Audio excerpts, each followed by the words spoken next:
नमस्कार, आप सभी का स्वागत करता हूं अपने YouTube चैनल सुरेंद्र सिंह बोरा में। आप सभी को मेरी तरफ से हैप्पी दिवाली की हार्दिक शुभकामनाएं।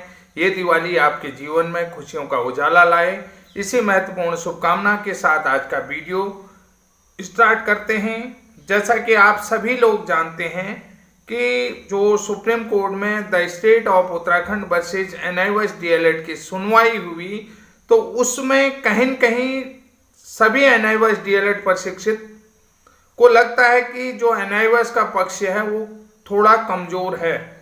तो NIOS का पक्ष जो है कि पूरी तरीके से कमजोर है, तो ये बिहार के कैंडिडेट कर रहे हैं। लेकिन मैं यहाँ पर फिर भी कह रहा हूँ कि NIOS DLED का पक्ष थोड़ा कमजोर हो सकता है, लेकिन NIOS DLED इस लड़ाई को जीतेगा। वो लड़ाई कैसे जीतेगा ये मैं बताने से पूर्व में एक चीज ये बता देता हूं कि जो NIOS DLED के उत्तराखंड प्रदेश अध्यक्ष हैं नंदन सिंह बोरा जी, वो स्वयं भी इतने समझदार हैं। इन सारी मेरी चीजों को बताने से पूर्व वो सारी तरकीब को जानते हैं और हर तरीके का नियम और हर तरीके की सरकार की पॉलिसी, किन किन पॉलिसियों के तहत जो है कि शिक्षकों की नियुक्ति हुई और किन किन योग्यताओं के साथ शिक्षकों की नियुक्ति RT एक्ट लागू होने के बाद हुई है और किन किन जो तथ्य थे और क्या योग्यता थी, क्या क्राइटेरिया था और किस तरीके से वो उस चीज का प्रस्ताव बनता था और किस तरीके से नियुक्ति का आधार था, ये सारी चीजें नंदन सिंह बोरा जी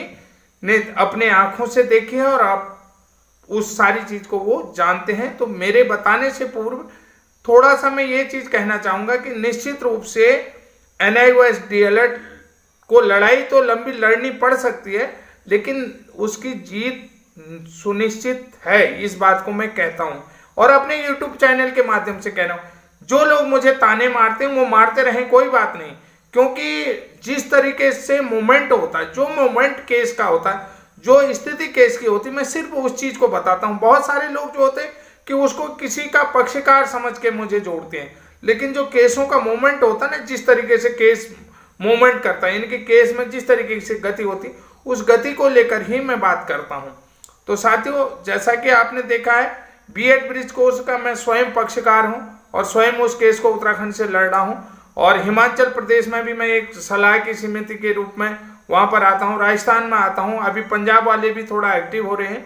तो वो सारे लोग आ रहे हैं और ये कोर्स बिल्कुल वैलिड कोर्स है, जेन्युइन कोर्स है और नियमों के तहत है। इसमें तो रेगुलर B.Ed है, उसके बाद ही जो है कि विशिष्ट BTC जो अधिनियम उत्तर प्रदेश है वो चीजें हैं हमारे यहाँ। विशिष्ट BTC का अधिनियम बनाया गया शिक्षा विभाग की तरफ से, बेसिक शिक्षा अधिनियम जो शिक्षक व्यवस्था के लिए बनाया गया है और शिक्षक सेवा नियमावली में बेसिक शिक्षा अधिनियम जो बनाया गया, उस नियमों के तहत हमारे यहाँ ये चीजें हैं। विशिष्ट BTC, चाहे आप विशिष्ट BTC करो, विशिष्ट DLED कहो या ब्रिज कोर्स करो, तो ये चीजें हैं हमारे यहाँ।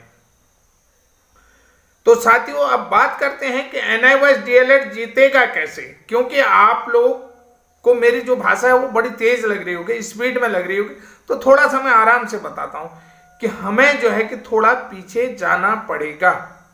इस चीज के लिए हमें पीछे जाना पड़ेगा। जैसा कि मैं आपको बता रहा हूं कि उत्तराखंड के जो NIOS DLED के प्रदेश अध्यक्ष जी हैं नंदन सिंह बोरा जी, वो काफी समझदार और सुलझे व्यक्ति हैं। ऐसा नहीं कि उतार चढ़ाव जिंदगी में चलता है, सर, हार के बाद जीत आती है, इस बात को तय कर लीजिए। तो अगर सिचुएशन थोड़ा सा डगमगा भी जाती है तो धैर्य बनाइएगा और सिचुएशन अच्छी हो सकती है, चीजें अच्छी हो सकती हैं। और मैं कहता हूं कि जब आदमी पहले ठोकर खाता है तो ठोकर खाने के बाद ही वो और अच्छा परफॉर्मेंस देता है। जब देखिए, आपने अब्राहम लिंकन की चीजें पढ़ी होंगी। अब्राहम लिंकन ने 17 बार इलेक्शन हारे, 17 बार, तो 17वीं बार में ही वो जो है अमेरिका के राष्ट्रपति बने। ये बात भी आपने अब्राहम लिंकन की कहानी पढ़ना। उन्होंने अपने बेटे के स्कूल टीचर को एक पत्र लिखा, वो जो आज शिक्षा विभाग के हर विद्यालय में टंगा रहता है, हर विद्यालय में। अब्राहम लिंकन की जो उन्होंने अपने बेटे के स्कूल टीचर को पत्र लिखा था, तो वो हर स्कूल में टंगा रहता है, उत्तराखंड में तो ऑलमोस्ट। तो साथियों, हम बात करते हैं NIOS DLED के कुछ झलकियों में। पहला एक सवाल NIOS DLED की तरफ से आ रहा है कि जब कोर्ट की तरफ से कहा कि regular DLED is better than ODL या डिस्टेंस DLED, तो और कोड में ये चीज कहा है कि दिस इज प्रोग्राम, नॉट जो है कि कोर्स या diploma, this is one time settlement programme. तो अब जो है कि NIOS DLED प्रशिक्षित अभ्यर्थियों की तरफ से कहना यह है कि जब ये कोर्स वैलिड ही नहीं है तो NCT ने हमें ये गलत कोर्स क्यों करवाया। ठीक, यहाँ पर बात आएगी कि NCT ने ये गलत कोर्स क्यों करवाया। उनका पक्ष बिल्कुल जायज है, इस बात को मैं पूरी तरीके से मानता हूं। तो अब यहां पर बात करते हैं थोड़ा सा कि NIOS DLED की उत्पत्ति क्यों हुई और इस तरीके के रिलेटेड कोर्स पहले भी हुए हैं या नहीं हुए हैं। उत्तराखंड में तो ऑलमोस्ट हुए हैं। तो मैं बात करता हूं शिक्षा मित्र योजना। तो शिक्षा मित्र जो स्कूलों में शिक्षा मित्र है, शिक्षा मित्र योजना के तहत जनवरी-फरवरी 2001 में शिक्षकों की नियुक्ति, यानी कि जो शिक्षा मित्रों की नियुक्ति होती है, शिक्षकों की नहीं, शिक्षा मित्रों की नियुक्ति होती है स्कूलों में। तो उनको मानदेय दिया जाता है 2250 रुपये और उनकी जो अर्हता है, जो क्वालिफिकेशन योग्यता है वो रखी जाती है इंटरमीडिएट। ठीक है, सेम इसी तरीके का कोर्सेज है जिसके लिए आप बात कर रहे हैं कि ये कोर्सेज आज वैलिड नहीं है। तो मैं यहाँ पर थोड़ा सा आपका ध्यान डालूंगा कि शिक्षा मित्र योजना के तहत जनवरी-फरवरी 2001 में शिक्षा मित्रों की नियुक्ति स्कूलों में 2250 रुपये मानदेय के आधार पर इंटरमीडिएट योग्यता वाले बच्चों की होती है या युवतियों की होती है। तो अब देखिए ये चीज योजना क्या है। सर्व शिक्षा अभियान को, जो सर्व शिक्षा अभियान है को गति को सार्वभौमिक बनाने के, जो सर्व शिक्षा अभियान की गति है उसको सार्वभौमिक बनाने के लिए केंद्र सरकार ने 65% तथा राज्य सरकार ने 35% के सहयोग से शिक्षकों की कमी को दूर करने की योजना बनाई। तो गांव के शिक्षित युवक या युवती को 11 माह के शिक्षा सत्र के लिए ग्राम शिक्षा समिति के प्रस्ताव पर जिला अधिकारी की अध्यक्षता में गठित समिति के माध्यम से नियुक्त किए जाते थे ये शिक्षा मित्र। ठीक है, अब ये शिक्षा मित्र नियुक्त तो किए गए, ठीक हो गया। यहाँ पर सारी चीजें, पंचायती राज एक्ट आया, वो बहुत सारे लोग जानते हैं। तो आप देखिए 2009 में RTE एक्ट आया। तो RTE एक्ट आया 2009 में। तो यहाँ पर RTE एक्ट आने के बाद इन शिक्षा मित्रों का समायोजन की व्यवस्था बनाई गई। समायोजन की जो व्यवस्था बनाएगी, तो इस समायोजन की व्यवस्था में शिक्षा मित्र को पहले जो है कि मिनिमम क्वालिफिकेशन क्राइटेरिया कंप्लीट करना था, जो रूल यहां पर NIOS DLED के लिए भी लागू है। RTE एक्ट आने के बाद जो लोग चाहे, क्योंकि RTE एक्ट सरकारी स्कूलों में ही तो आएगा नहीं, क्योंकि प्राइवेट स्कूल में, ये पॉइंट आप नोट करेंगे कि जब RTE एक्ट 2009 में आया तो तब जो है कि शिक्षा मित्रों के समायोजन की व्यवस्था बनाएगी। तो उसमें ये चीज रखी गई कि जो शिक्षा मित्र हैं उन्हें जो है कि 5 साल के भीतर जो अपनी मिनिमम क्वालिफिकेशन क्राइटेरिया वो कंप्लीट करनी होगी, उसके बाद ही उन्हें एक विद्यालय में शिक्षक के रूप में नियुक्ति दी जा सकती। उससे पहले ये फुली एंट्रेंड थे, फुली एंट्रेंड है। तो फुली एंट्रेंड है, इस बात को आप समझ गए। तो अब देखिए 1 अप्रैल 2010 से जो है शिक्षा का अधिकार अधिनियम पूरे देश में जम्मू कश्मीर को छोड़कर लागू होता है, सभी विद्यालयों में। तो शिक्षा का अधिकार अधिनियम लागू होने के बाद शिक्षकों को जो है कि RTE के मानकों के अनुसार प्रशिक्षित होना जरूरी था, ताकि क्वालिटी एजुकेशन बच्चों को मिल सके और टीचर क्वालिटेटिव टीचर हो, कि ताकि वो क्वालिटी एजुकेशन दे सके। इस बात को समझ गए हैं आप, ठीक है। तो 2015 तक बहुत सारे शिक्षक जो है कि इंटरमीडिएट थे, उनको ग्रेजुएशन करने के लिए 3 साल और ट्रेनिंग करने के लिए 2 साल दिए। तो साथियों ये यहाँ पर समायोजन की व्यवस्था आई, तो जो 2015 तक भी कंप्लीट नहीं हो पाए। तो जो अब RTE एक्ट में संशोधन लाए गए थे अक्टूबर 2017 में, जो कि 1 अप्रैल 2015 से लागू किया, क्योंकि 31 मार्च 2019 तक जो मिनिमम क्वालिफिकेशन क्राइटेरिया था वो कंप्लीट करना था, यानी कि 19 तक सभी लोगों को BTC या DLED होना था, इन शिक्षा मित्रों को भी। और ये जो प्राइवेट स्कूलों में पढ़ा रहे हैं, जिनको NIOS DLED आप कह रहे हैं, इन लोगों को भी प्रशिक्षित होना था। ये वीडियो मैं महत्वपूर्ण बना रहा हूं, इसको आप जरूर रिलेट करिए, क्योंकि नंदन सिंह बोरा जी ये चीज जानते हैं। तो साथियों अब यहाँ पर बात आई कि ये जो शिक्षा मित्र सरकारी स्कूलों में थे, जो जिनको जो है कि मैंने आपको कहा कि सर्व शिक्षा अभियान की गति को सार्वभौमिक करने के लिए जो है कि ग्राम शिक्षा समिति के तहत चयनित किया गया था, तो इन लोगों को भी जो है कि इग्नू के माध्यम से दुरुस्त इंदिरा गांधी ओपन यूनिवर्सिटी के माध्यम से डाइट में डीएलएड कराया गया है, ठीक इसी तरह से जिस तरीके से एनआईओएस डीएलएड वालों ने करा है। यानी कि इनकी जो है कि 10 दिन की 15 दिन का ऐसे जो है कि हफ्ते में 2 दिन की ट्रेनिंग होती है ना, ऐसे इनके भी 10 दिवसीय पर सेमेस्टर में 10 दिवसीय 15 दिवसीय ऐसी इनकी भी ट्रेनिंग हुई है, यानी कि 15 चक्को 60। तो कुल मिलाकर के ऐसे जो है कि हर सेमेस्टर में 15-15 दिवसीय इन लोगों की भी ट्रेनिंग हुई है। केवल 2012 का जो बैच है उसकी रेगुलर ट्रेनिंग हुई है, ये बात मैं जानता हूँ, क्योंकि उसमें मेरे 2 भाई हैं, 2 भाई हैं, एक बहू है। उन लोगों ने रेगुलर बीटीसी करी, जिसका रिजल्ट भी जो है कि विद्यालय शिक्षा परिषद रामनगर बोर्ड की तरफ से जारी हुआ है। एक चीज ये बात आप समझ ली।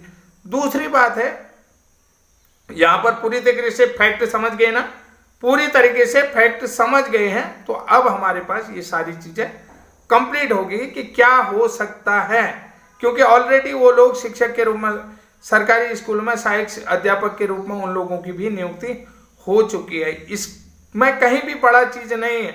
बहुत सारे लोग सोच रहे होंगे कि हार गए होंगे, लेकिन सुरेंद्र सिंह बोरा एक वो चीज है, इस बात को आप नोट कर लीजिए, चाहे वो बीएड ब्रिज कोर्स वाले हों या एनआईओएस डीएलएड वाले हैं, तो आपके लिए कहीं न कहीं उस हनुमान की तरह है। जब लक्ष्मण जी को जो है कि मेघनाथ की शक्ति लगी, मूर्छित हुए, तो संजीवनी बूटी कौन लाए थे? हनुमान जी।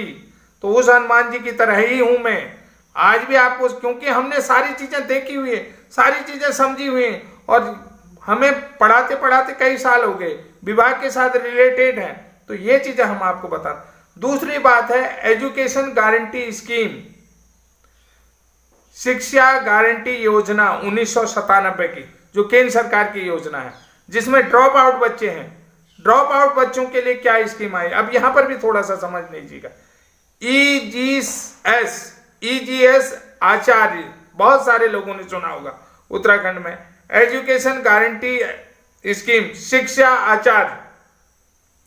इस बात को देख लीजिए, शिक्षा गारंटी योजना 1 जनवरी 1997 को शुरू की गई। अब क्यों की गई? स्कूल न जाने वाले बच्चों को प्राथमिक शिक्षा के दायरे में लाने के लिए यह योजना शुरू की गई। ठीक है, जो ड्रॉप आउट बच्चे थे, जो बच्चे मजदूरों के बच्चे थे, यानी कि जो अस्थायी रूप से, यानी कि जो माइग्रेट करते थे, कि जिनका प्रवास होते रहता, प्रवास यानी कि माइग्रेशन, जिनका 6 महीने प्रवास अपने घर में होता था, 6 महीने दूसरे प्रदेश में होता, तो उन बच्चों को पढ़ाने के लिए जो है कि आसपास के पढ़े लिखे युवक युवतियों को ईजीएस आचार्य के रूप में नियुक्ति दी गई थी, जिसमें प्राइमरी में पढ़ाने के लिए 8वीं पास और जूनियर में पढ़ाने के लिए 10वीं पास, ताकि उन बच्चों को प्राथमिक शिक्षा के दायरे में लाया जा सके, यानी कि स्कूलों में ड्रॉप आउट बच्चों की संख्या कम हो सके, ड्रॉप आउट को रोका जा सके। ड्रॉप आउट का मतलब सोचते हैं कि जो लोग स्कूल छोड़ जाते हैं, जिनका नाम कट जाता, नामांकन कट जाता, तो ड्रॉप आउट बच्चों को, जो भी सरकारी टीचर मुझे सुन रहे होंगे वो इस बात को बेहतर तरीके से समझते हैं। ड्रॉप आउट बच्चों का पहले जो है कि एक वो बनता था, ग्राफ बनता था, उस ग्राफ के माध्यम से समझाया जाता था, डांट दी जाती थी। तो ये चीज है। तो बच्चों को मुख्य, इसके लिए बहुत सारे एनजीओज के माध्यम से नियुक्तियां दी गई थी अभ्यर्थियों की। तो बाद में जो है, मैं आपको बता देता हूं बाद में क्या हुआ, बाद में मैं आपको बताता हूं कि क्या हुआ है थोड़ा सा, कि जो एजुकेशन गारंटी स्कीम के माध्यम से जो एनजीओ वाले रखे गए थे, तो इन जो मुस्कान केंद्र थे, जो ईजीएस केंद्र थे, उनको जो है कि प्राथमिक विद्यालय से जोड़ा गया। यानी कि पहली बात बता दिया कि बच्चों को प्राथमिक शिक्षा के दायरे में लाया जाए।